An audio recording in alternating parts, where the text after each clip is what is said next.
Hey, welcome to our race shop at Papadakis Racing. This is the machine shop area where we make all kinds of custom parts.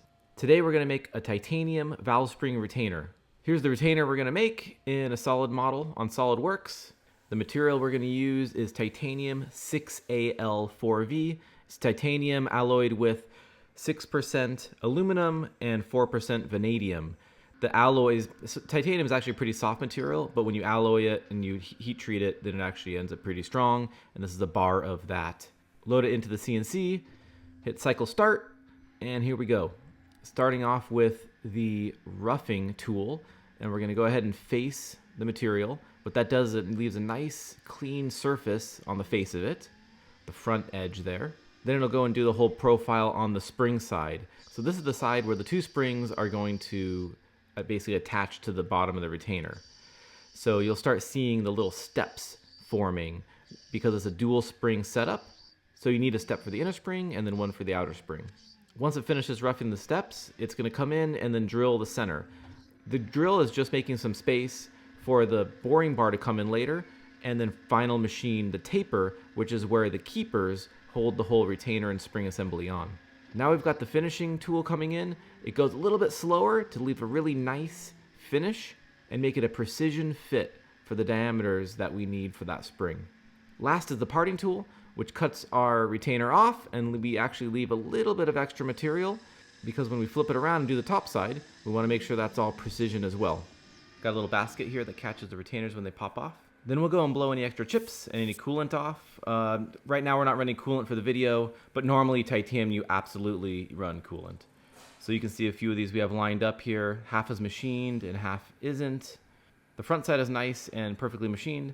The back side needs to be machined still. So now we're going to compare the dimension of the retainer to the print.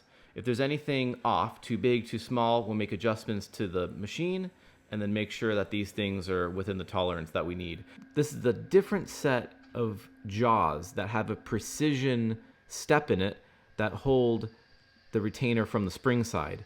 So now we're coming in, we're facing it, and then it's gonna start doing that outer diameter.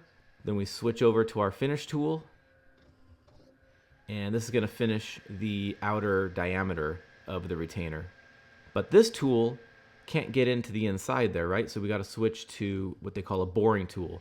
So this is a Carbide boring tool, and it comes in and it's actually going to machine the taper.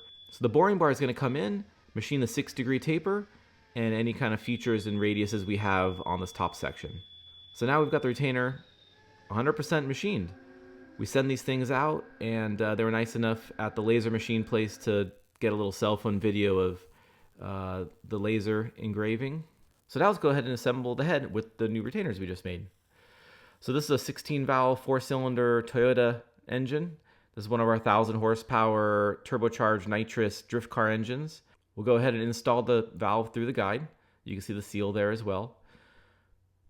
The retainers are actually like a interference fit, so they're about 2 or 3 thousandths larger on the diameter than the inside of the spring, so they actually press in a little bit. We'll go ahead and use the clamp and compress the springs. I like to use a little magnet to hold the keepers. Go ahead and put those keepers down in there. And there's a little taper, and this is what holds it all in, right? Is that 6-degree taper.